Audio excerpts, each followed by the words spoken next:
The stories that are the headlines. And the stories behind the headlines. This is the Story Conference, Storycon. I'm Patrick Paez. And I'm Joey Francisco, pero teka muna ha. Sub lang ako ni Lingao for a few minutes. He's downstairs readying for this broadcast. Kailangan namin pumasok maaga kasi may important tayo na ongoing activity. Right? Kaya patawarin niyo si Joey kung hindi siya dressed for this broadcast right now. Para sa totoong story ko, kagagaling ko lang doon. Ano? So, kaya ito lang ang suot ko. Pero, nakaporma lang lahat. Ulat natin. Well, yes, Metro Pacific Investments Corporation. Can we see the prompter go up, please? Okay. Metro Pacific Investments Corporation President or Chairman and President and CEO Manny V. Pangilinan has formally received this PayPal award this afternoon. This was held at the Manila Cathedral. For more details, we have mobile journalist Mary Mon Reyes. Mary. Okay. We're looking at the video right now, Mary, no? The live feed from the Manila Cathedral. I think it's communion time. Communion time and na. From what we saw a few while ago, tapos na yung awarding, Joby. Tapos na yung awarding. So is Mary Mon on the line? Nasa front row yung limang awardees, Patrick. Is Mary Mon on? Mary Mon, hello! Yes! Nice to see you!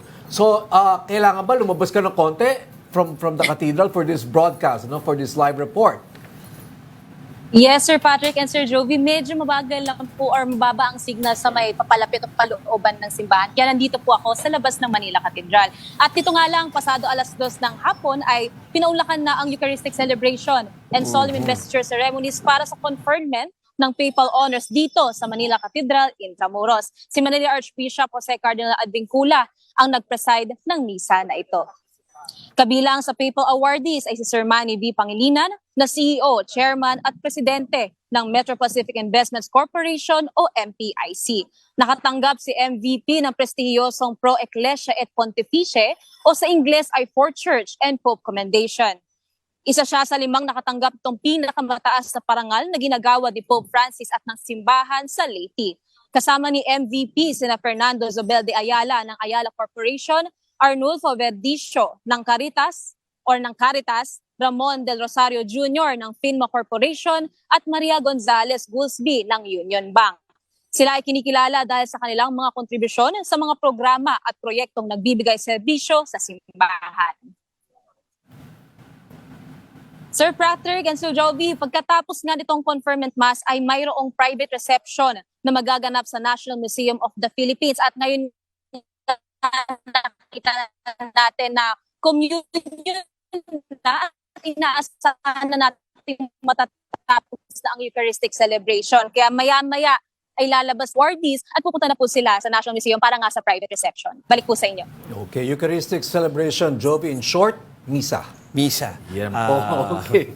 Tama, di ba, Mary Mon? Misa. Okay, Mary Mon, susunod ka ba doon sa reception sa Museum of Natural History? Are you following there? Or is that a very private event? Reception, yeah. Oh, susunod ka ba, Mary Mon? Yes, I was able to ask din po yung concerns nila dito and pwede naman po nating habul. Yes po, so lalong-lalo na kung meron namang permit, yung mga media o press na pupunta po. Yes po. Okay. Meron ka pa ba ibang nakitang mga VIPs na nandyan? Parang tama ba yung citing ng earlier program natin kanina, Mary Mon, na si Cardinal Tagle ay nandito ngayon to attend that event? Yes, bukod po sa mga kamag-anak o mga katrabaho at peers ng mga awardees natin dito, isa rin po itong high mass dahil hindi lang po si Manila Archbishop Advincula lang nandito, kundi nandito rin po si Cardinal Tagle. At kasama rin po ang iba't ibang mga pare at miyembro ng Leyte mula sa iba't ibang parokya o simbahan po. Kaya maraming tao po at puno po ang Manila Cathedral sa ngayon para nga po dito sa conferment ng mataas na award po sa ating mga awardees. Okay, that was Mobile Journal. Mary Mon Reyes reporting live from the Manila Cathedral, Joby. Yes. Si Cardinal Tagle nga pala is probably the highest Filipino church leader, Catholic church leader. Sa Vatican. To get a position in the Vatican. Yes, yes. He's based in the Vatican right now. He's very well trusted by the Pope, by Pope Francis. So he is apparently holding several positions in control. Several positions. Akala nung dati na parang, nung inalisan ng posisyon, yung pala, it was a strategic thing. Oh, it was a revamp, a reshuffle. Reshuffle. In fact, he's being talked about as a shoe-in for possibly the first Asian Pope. Yun. Okay. Yun ang dasal ng marami. We'll see. Okay. Sige. I think meron kayong guest, ano? Yes, Hindi ko alam yes. kung nandiyan na siya. And also, nandito rin po si Ed Lingao. So, sa mga naghahanap sa kapartner ni Patrick Paez, nandito na po siya. And we'll just give you some other news siguro na pinag-uusapan. Or is he already here? I think she's in right now, ready. Okay. Okay. So let's give them some other stories muna. Patrick, at ano ba nangyayari sa One News? Sorry, Well, this hindi is ako the part where we read the headlines. Okay, so Senator Imee says the government should tread lightly when making statements about Taiwan.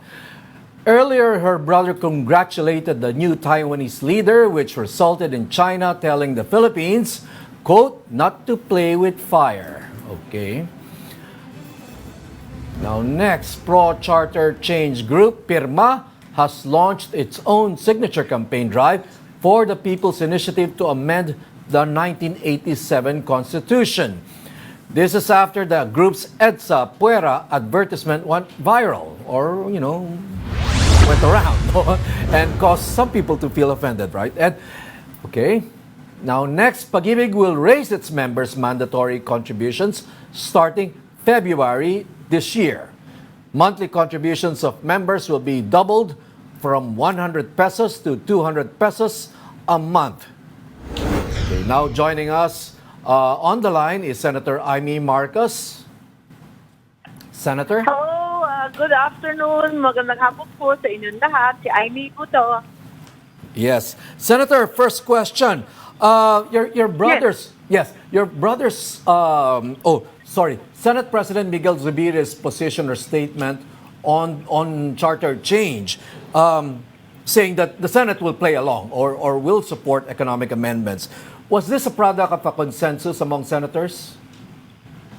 I think it was a product of a meeting during which the senators, or at least SP Subiri, expressed the grave concern of the senators and our violent objection to voting jointly with the Congress, such that, of course, the mere 24 votes of the Senate would be washed out and diluted entirely by the 300 plus congressmen.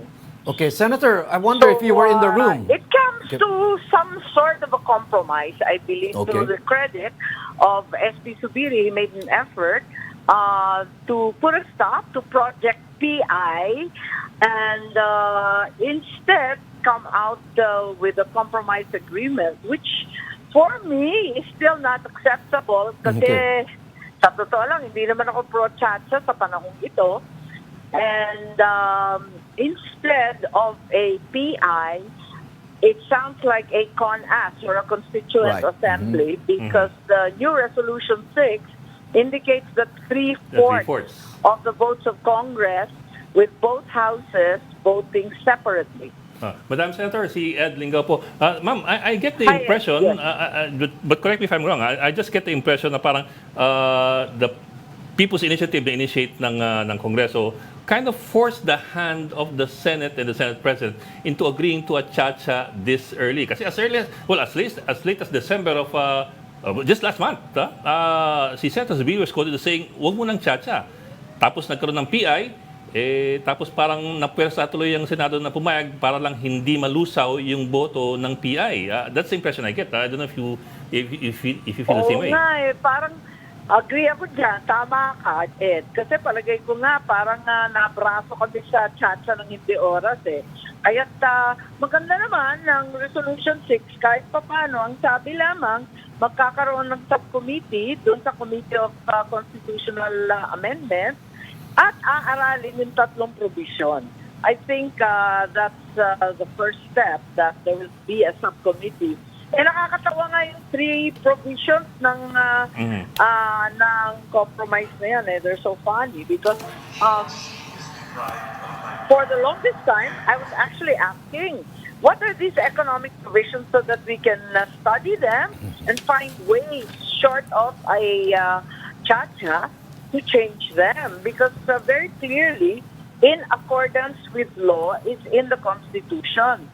And we've done it before. Under President Duterte, we were able to change the economic provisions by law alone. And we actually handle the public utilities, including telecoms, which is so controversial. Pang katutak na debate. Ilang oras yun, ilang araw. Tapos yung retail trade to allow very small investors in the Philippines, even if they were foreigners. And finally, the one that I sponsored and shepherded, which was the Foreign Investments Act, opening up many sectors to foreign investment. Okay. So it can be done, is my point, without spending 14 billion and without getting into this PIPI, which has become so unpleasant. Pero ma'am, Senator, the Senate President is giving the guarantee na hindi gagalawin ang political provisions. It will only be limited to these three. Pati nga yung land ownership issue, hindi raw pupuntahan, hindi raw gagalawin eh. I don't know, can the Senate President give that guarantee, considering that if you open the Constitution, it's no holds barred?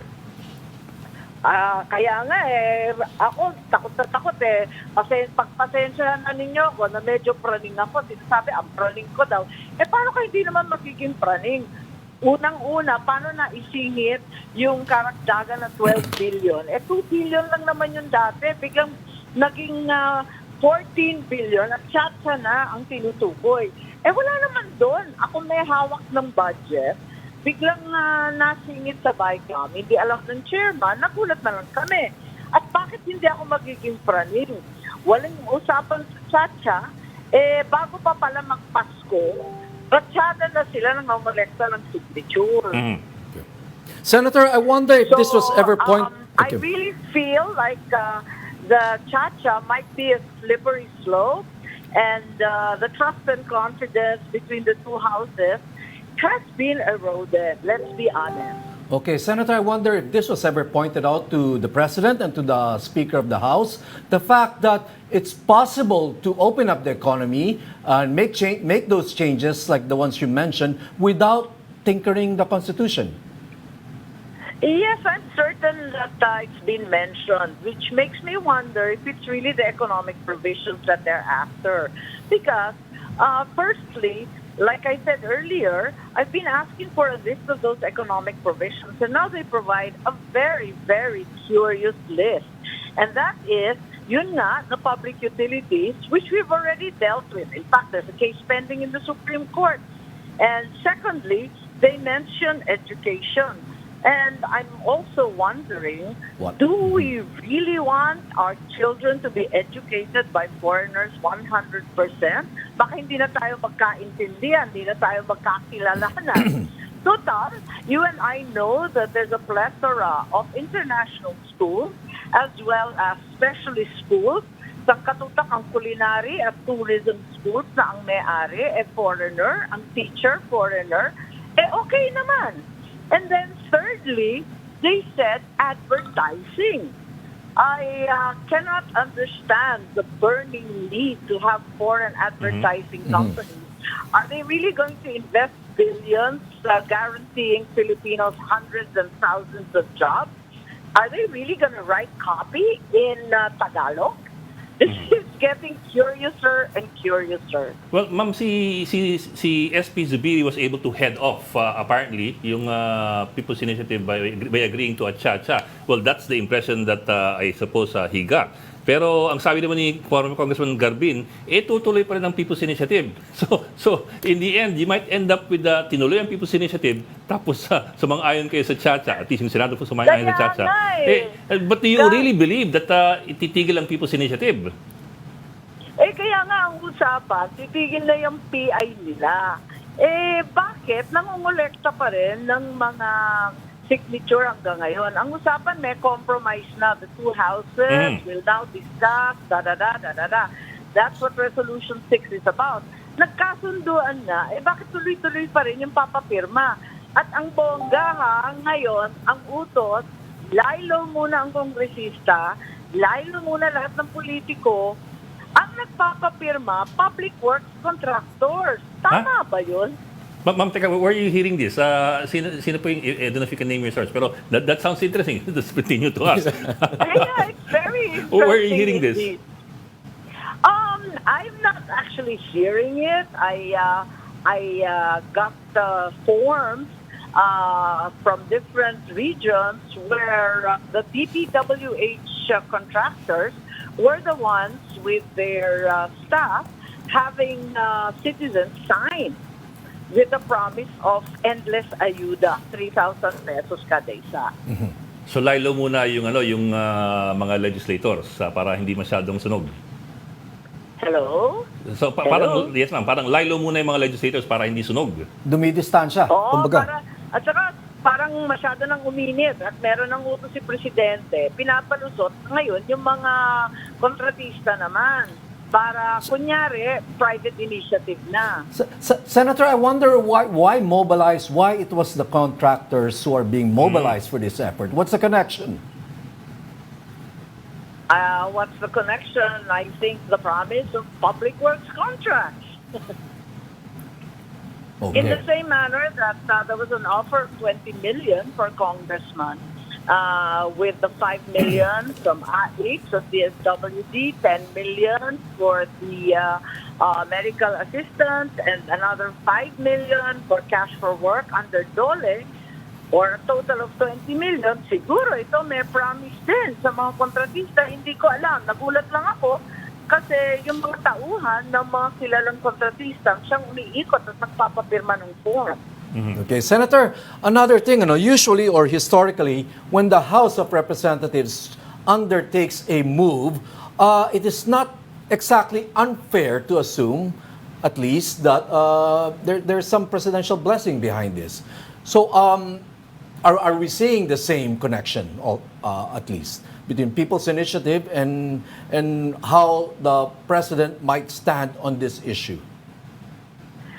Well, to my mind, what I know is that si Bongbong, hindi pa siya Pangulo noon, pinag-uusapan ang charter trains. We used to discuss from time to time Chacha and the forces behind it. And he was very much against opening up the discussion simply because he was deeply concerned that the economy should first recover and that all the energies and efforts should focus towards the revival of the economy, bringing food prices down, and otherwise helping people get well-paying and reliable jobs. And he said, nako, madidistract lang tayo niya kung saan na tayo mapapadpad, baka hindi na magawa yung trabaho. So, I believe that is his instinct. And when he said at a certain point that the economic provisions should be studied, I believe that's his way of saying, not now, aralin muna. But ma'am, have you spoken to him in the last few weeks or months about this issue? Kasi it's always possible that he may have changed his mind. Kasi supposedly in January 11 meeting, parang halos sa kanya nang galing idea na kayo na muna manguna sa Senado. At least that's the impression we're getting. Or dagdagan ko lang, Senator, or is this a House initiative? I think it's clearly a House initiative, and what SP Subiri and President Marcos were trying to do was to hammer together a compromise to which everyone could sign on to. And clearly they're not doing that because the signature campaign carries on. But wouldn't the president have the political clout to tell the House and his cousin, Speaker Romualdez, to lay off? I mean, of course, he is the president, and usually the House just follows the president. Right. Historically. Yes, yes, please say that loud and clear and let them know that they really should abide by the president's instructions. Respeto man lang, hindi ba? Dapat pinakiusapan na kayo, nagtipon-tipon na kayo, nagkasundo na kayo. Abay, bakit tuloy-tuloy pa rin ang pakana? Senator, help us understand the dynamics right now between, let's say, the House, the Senate, and Malacanang. I mean, this is supposed to be a unity team, right? Or at least, no? And let's say it straight. Everyone's related, right? The president is your brother, the House Speaker is your cousin. So help us understand what sort of dynamics is happening right now. Well, I don't think there's much of a dynamic in my case because I'm not terribly involved in all these machinations. My sense simply is that this is not the right thing to do. This is not what every Filipino family worries about every day. What they worry about is putting food on the table, getting cheaper rice, finding a way that transportation and oil should be brought down in price, and so on and so forth. This really isn't the major concern of the ordinary citizen. Yes, so why are we wasting time and energy on this? And certainly, I will continue to investigate the 14 billion that suddenly appeared in the budget. Ma'am, you also made mention a few days ago of 20 million being tossed around dun sa district level to get local officials as well as congressmen to get people on board. Are we looking at private funds here? Or are we looking at public funds? No, that's hardly private. I mean, certainly what was being offered na total of 20 million, siguradong kabanbayan yan kasi DSWD, DOH, DOLE. Talagang pera ng gobyerno yan. Yung sinasabing private initiative, yung TV ad, yung EDSA Puera, yun. Sabi nila, talagang private initiative, nag-ambag-ambag daw sila, nag-donate, although you and I know what that would cost in prime time. Prime time. Kasagsagan pa ng ng Nazareno. Pero diba? Yes, ma'am. Pero ma'am, yung 20 million ma'am kasi medyo mahirap itago yun kung sakaling it's public funding. Medyo mahirap itago yun sa mga sulok-sulok ng budget. Is there any way to ferret out these monies and to render accountability, especially if Yes, that's correct. I mean, as we all know, there are a lot of insertions, ano? At may kung ano-ano dyan, pati yung unprogrammed.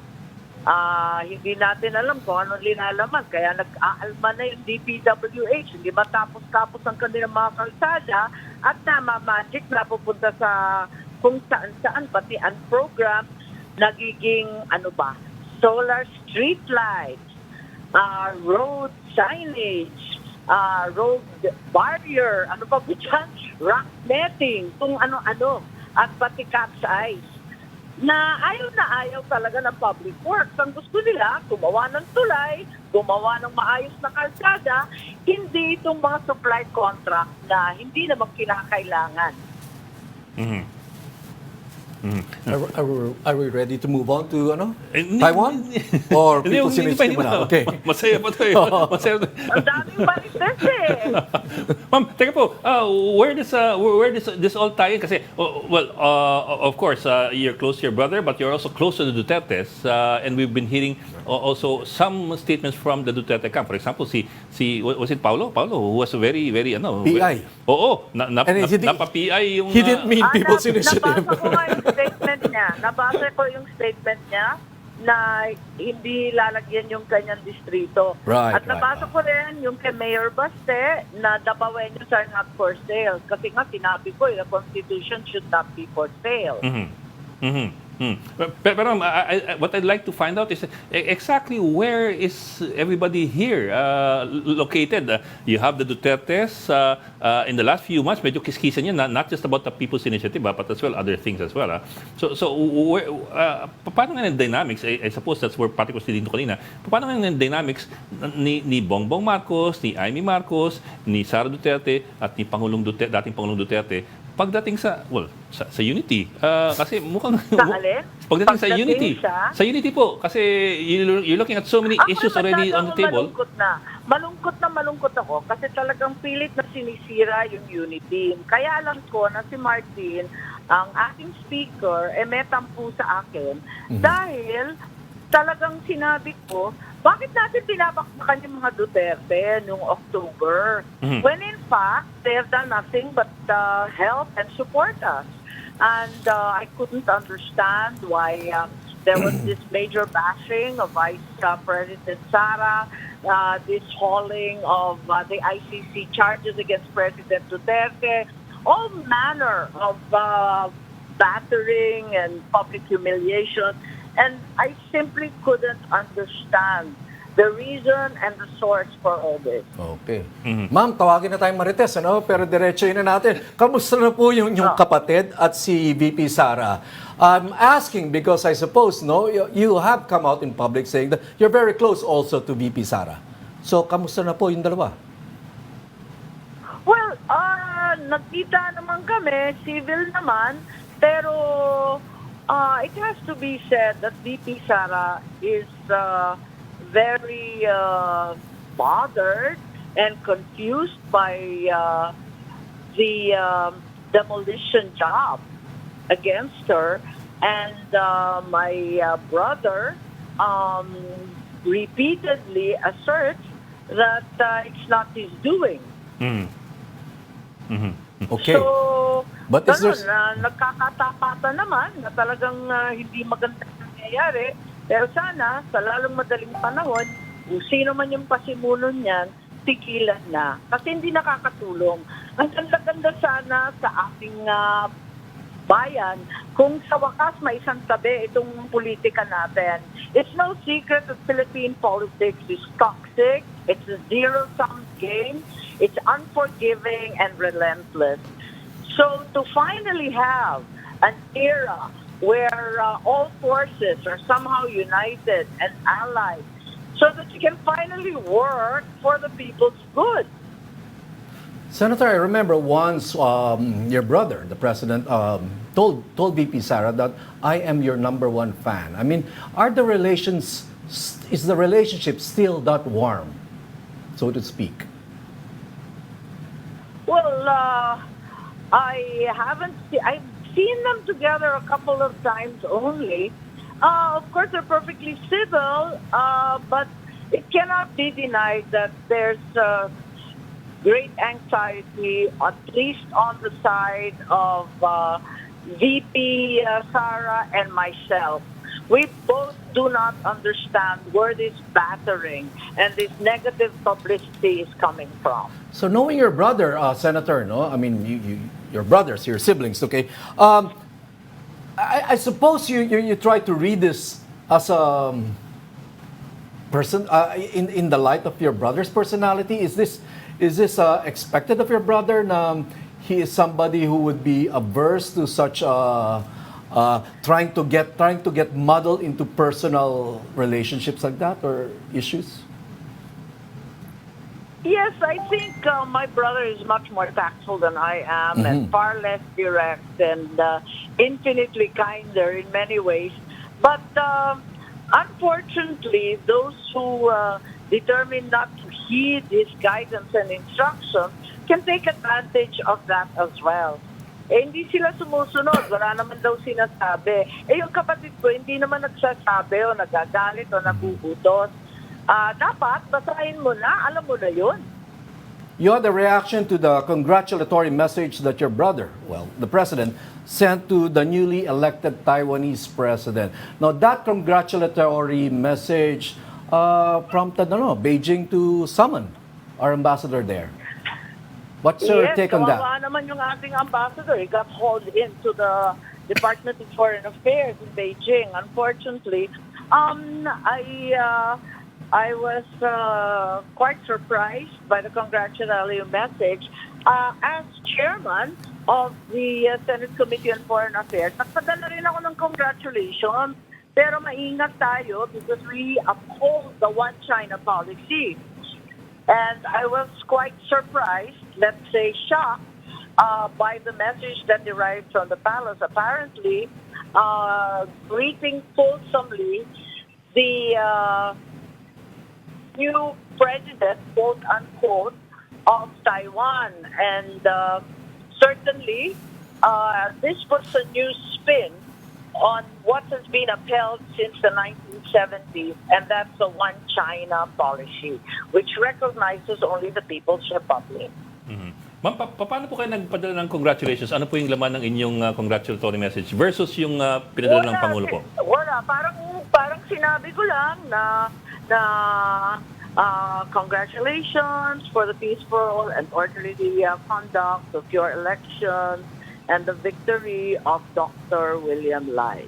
Ganun lang kasimple. Mhm. And then, parang another statement na one China policy continues to be the rule that we recognize and uphold. Period.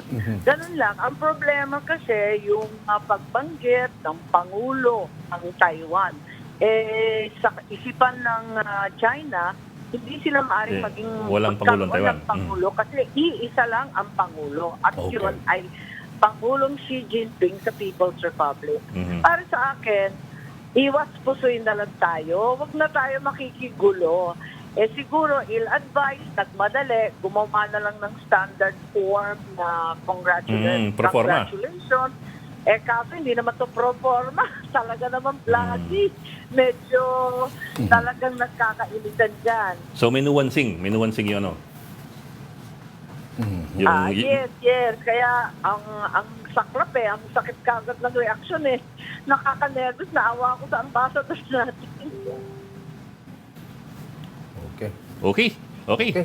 Senator, maraming salamat. Ma'am, maraming salamat po. Yes, thank you very much. Thank you very much also. And feel free to call anytime. There are many developments in our country today. So let's be mindful. Huwag tayong pipirma-pirma ng mga PI nila. Kasi sa pangalan pa lamang, pangit na. Mga PI nila. Ay, dali lang. Parang gusto ko sabihin ng mga PI nila. Since nandito na rin kayo, Senator, no, may papahabol ako isang tanong. Okay. Re-election ba or Manila? Kasi lumalabas yung mga chismis na Manila. Alam mo, that's an old canard that I've disputed time and again. I think there are people who don't want me to be in the Senate. Napapraning na ako. Kasi ayoko maging mayor sa Manila. Ang hirap-hirap kaya nun. Magpapa-re-elect lang ako sa 2025. Although there are those saying na hindi na matutuloy ang 2025. Nako ha. Nako, tight na rin. At least, re-electionist ako, wala ng eleksyon. Pero pangit naman. Sundan naman natin ang batas kahit paminsan-minsan. Okay. Kahit paminsan-minsan. Maraming salamat po. Thank you, Senator. Thank you. Thank Thank you you very much. Bye-bye. Salamat. Medyo marami. Medyo marami. Marami. Bilin nga tayo Kung saan tayo napunta. Pero isang buong episode Oo nga marami. I don't know where to start. Dahil pa sanang Paano iimayin to? Sa mga magpamilyang, dalawang pamilya Pumiyaso tayo. But anyway, balik natin siguro. Anyway, but kailangan natin muna mag-up. You're watching Storycon on One News. We just need to pause for a quick break. Be back in a bit. This is the Story Conference Group or the Storycon Group.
Usap kami doon sa libing ni Bishop Kapalya. Kapalya, oo. Teka sir, Oo, pause doon muna. sa Sir, San Pedro, pause muna sir. Cathedral. Pause muna. Magpapasok na tayo eh. Hindi pa tayo papasok na tayo. Ito sir, almost there. Yun, ano? Yes sir, ito na po, papasok na po. Sige.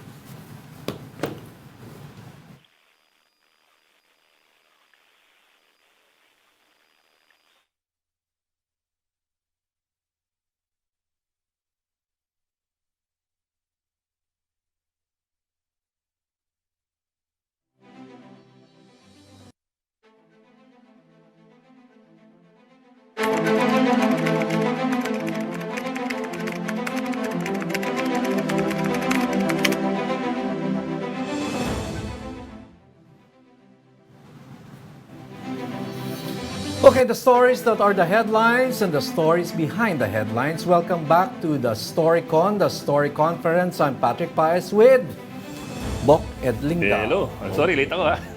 Pero ang kasama natin ngayon, kahapon natin sana kasama. Pero minalas tayo, medyo technical difficulties. Pero ngayon, pasok na pasok. Sira telepono Kasama natin ngayon. kahapon. Oo. Kasama natin ngayon si Senator Ronald Bato, Dela Rosa. Sir, magandang hapon. Thank you for joining us. Charter change pa rin. Magandang hapon sa inyo Ed at Patrick. Yes, sir. Magandang hapon sa inyo. Makikichismis kami. Ang daming mga ganap. Eto, Pagkatao. Senator Bato, unang tanong, gaano kainit ang mga naging usapan tungkol dito sa charter change? Between the Senate and the House? May meeting daw. Sobrang init talaga. Mainit na mainit. Uy, kayo pa sir, nakipag-ano? Kayo ba yung nakisawsaw? Yung kwan lang, na para bang sort of saying, nagwawala na yung senador. So mga senador ang medyo mainit? Yes, talagang hindi nagustuhan ng mga senador yung kanilang People's Initiative Yun. na voting as one, voting jointly, ay hindi magandang dating sa amin dahil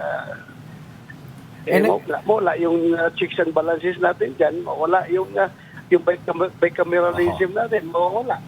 Okay, nagpaliwanag po ba naman mga taga House of Representatives? Yung mga kausap nyo, may paliwanag ba sa inyo? Wala namang paliwanag. Basta diretso na lang sila nag-PI. Nakita na lang, bulaga na lang tayo sa social media na andyan na pala yung ginagawa nila. Sir, kayo po, sir, kasi kayo, nag-iikot kayo ng probinsya eh. Ngayon, balik kayong Davao. Ano nababalitaan nyo dyan sa probinsya? May natutunan ho ba kayong patuloy na People's Initiative o pinatigil nila?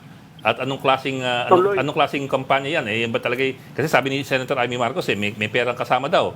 20 million daw yung pinamumuno. At saka mga kontratistang mga kontratista na ginagamit ngayon. Kayo po, ano pong inyong nababalitaan dyan sa Kanayunan? Tuloy pa rin yung kanilang signature campaign at in fact, may nakausap ako isang senador isang congressman the other day, kahapon, kausap ko, sabi na yun nga, ang deadline nila is today ba yun o yesterday? Today. Deadline para yun ang saan? deadline nila na makalap yung required number of signature, which is 8 million. Ang taas na requirement sa kanila, 20% daw. Hindi 3% of their congressional district, Of the district? registered voters of their congressional district with 20%. 20%? Sir, 3% lang kailangan Talagang may bonus. Ha? 3% lang kailangan So may bonus pa silang Sobra-sobra. 17 percentage points. Ay, yun daw ang requirement. Para sure ball siguro. Para sure ball siguro. Sir, buti umamin sa inyo. Ha? Buti umamin sa inyo. Buti umamin sa inyo. Mga kaibigan ko, alam mo naman kami dito sa local, mga magkakaibigan lang tayo dito. Nakuha ba nila, Senator, yung sinasabing 20% ng boto dyan sa at least distrito nila? I mean, are they meeting the deadline? Yung nakausap ko is close to 20% na daw siya, pero more than 3% of course, kasi close to 20% na. So more than 10% of course yung kanya nakuha. Sir, nabanggit ho ba ng kaibigan ninyong congressman kung ano yung pabuya na inilabas para makuha yung kanyang quota? Wala namang sinabing pabuya, kundi following orders lang daw siya, following orders. Kasi sari-sari na rin natin di ba? Meron daw 3,000, ganun-ganun, 5,000, and all that. Sir, teka.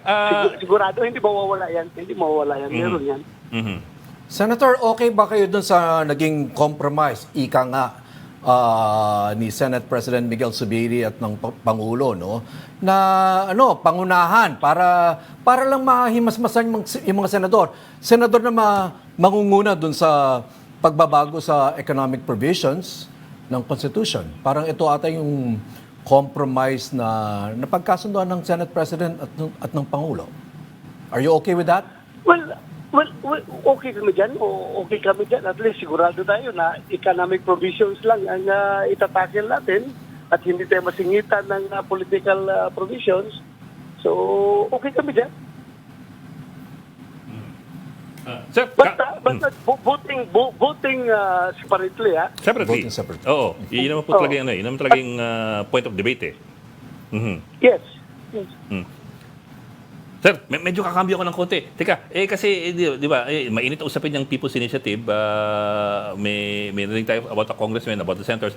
We're also hearing reactions from the Duterte family. For example nga, si Paulo Duterte, malakas yung banat niya dun sa People's Initiative. I think also si Mayor Duterte. Anong narinig niyo from the Duterte camp? You're close to the Dutertes. You're close to the family. I think you even met with the former President Duterte in the last few days or recently. Ano po ang kanilang feedback doon sa mga pangyayari ngayon?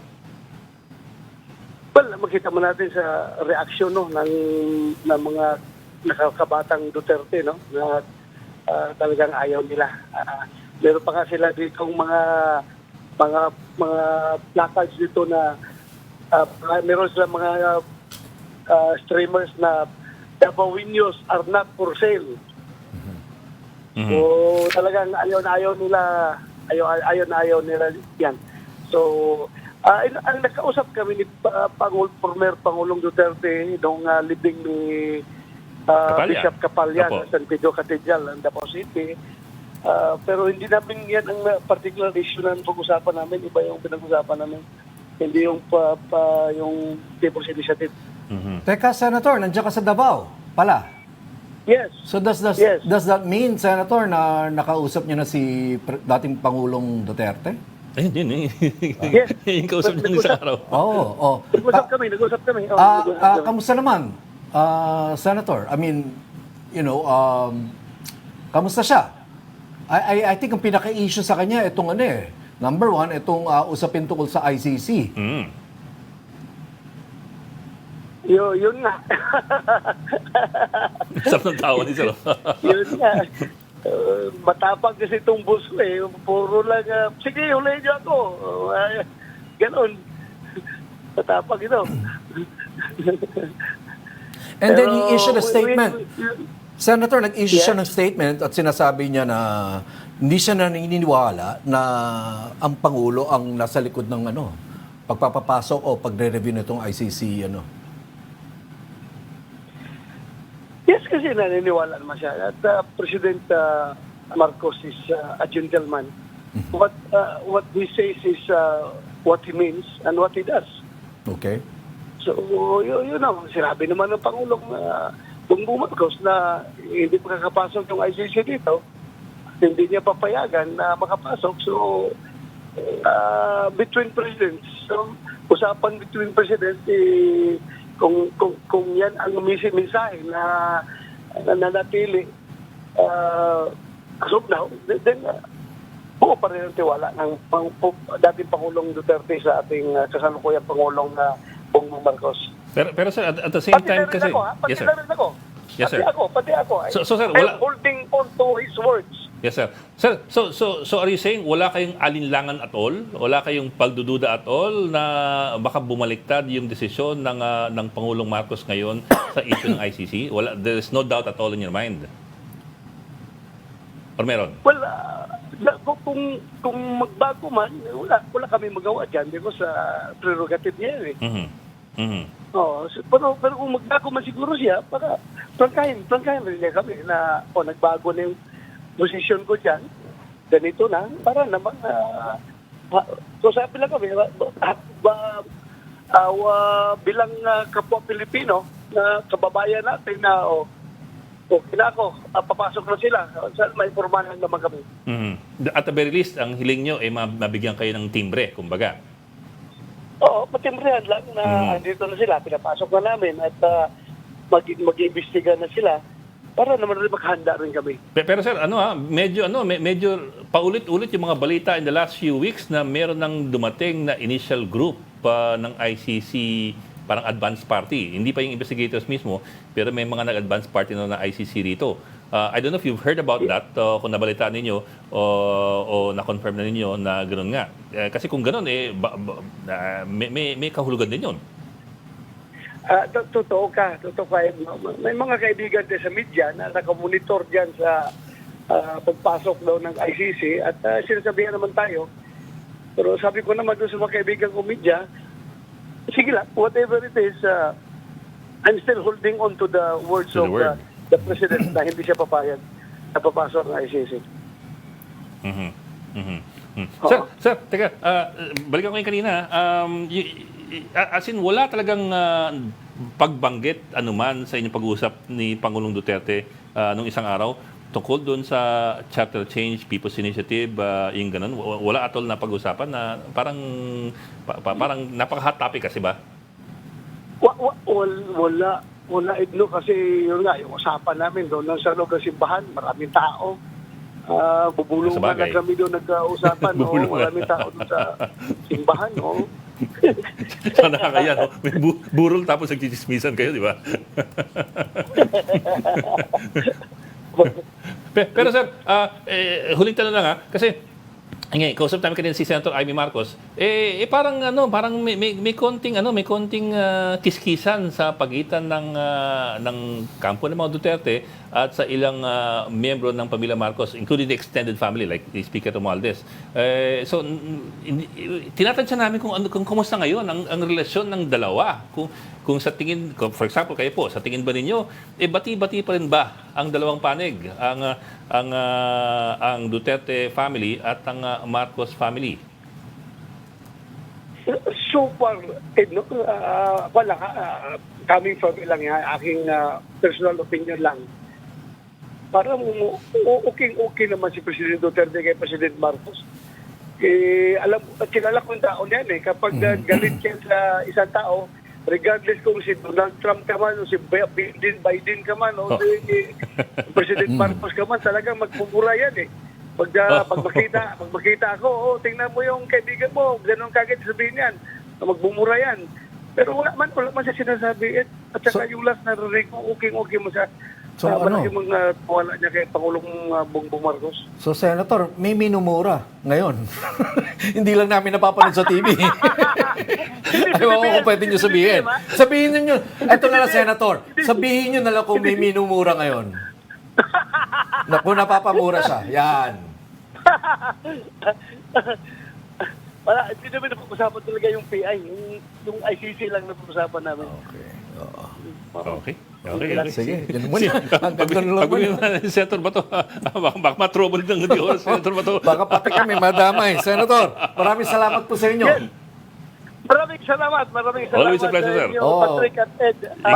Parating masaya pag si Senator Bato ang... At maraming kwento. Sir, Brown Bato sa minsan. Yes, sir. Thank you po. Thank you.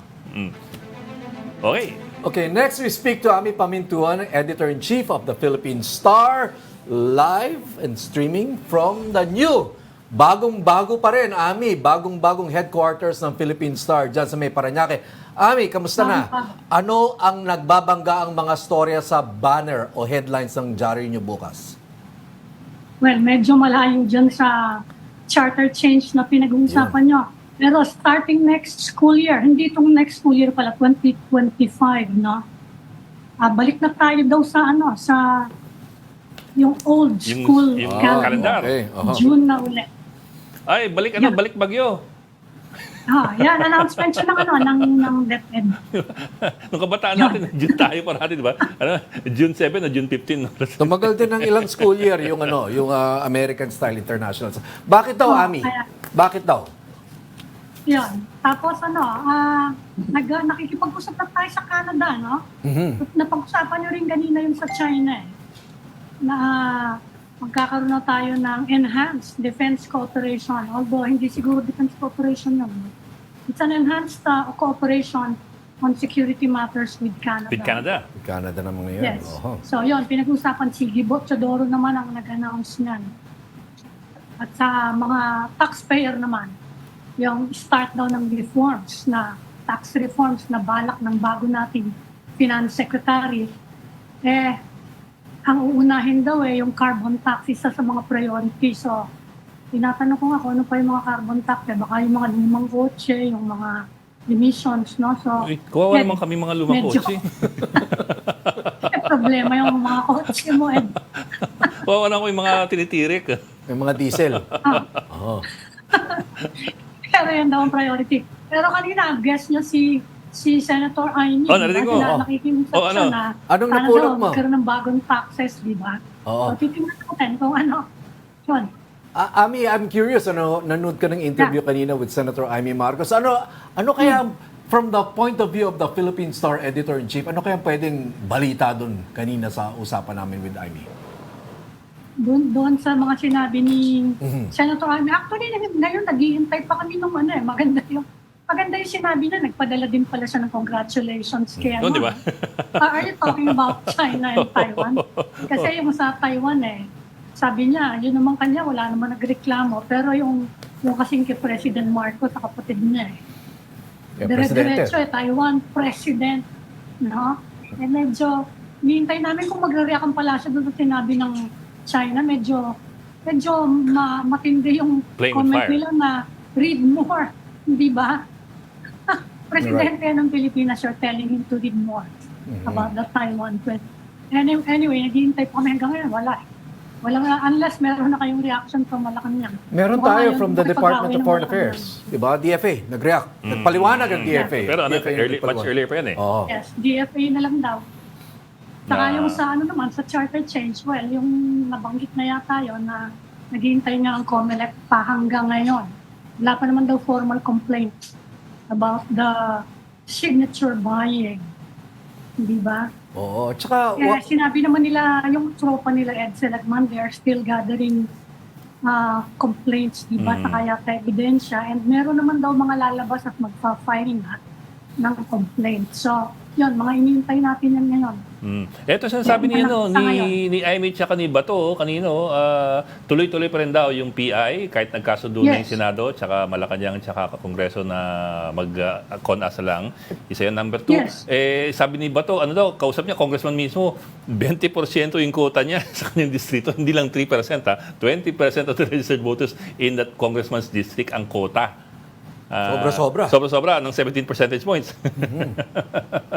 Para makasurbol. All bases covered, Sabay-sabay,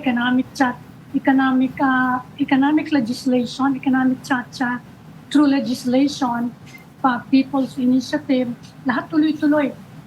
Pirma, tingnan natin kung ano mangyari. Kasi sigurado nga akit din na naman sa Supreme Court. Yun, timetable daw by 2025, sasabay yata sa election, di ba? Yung plebiscite.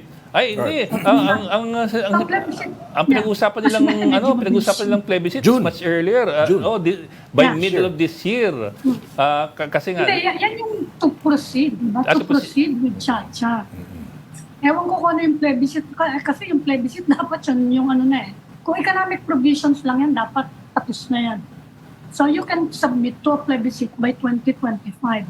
Yung reforms. Yung reforms mismo. Pero kung June na yan, ewan ko kung kaya yung economic hindi economic I think originally, the aim is for the joint voting lang. Kasi it's much simpler The aim, I think, what I heard is that to go for the joint voting vote a plebiscite by June this year because number one, it's much simpler. Number two, you don't want to have actually even in 6735 the implementing rules you can only have one issue per plebiscite doon sa People's Initiative kasi complicated masyado So they want to simplify it So they're aiming for I think by One June. sentence lang yun. Oo, kasi Tapos na, di ba?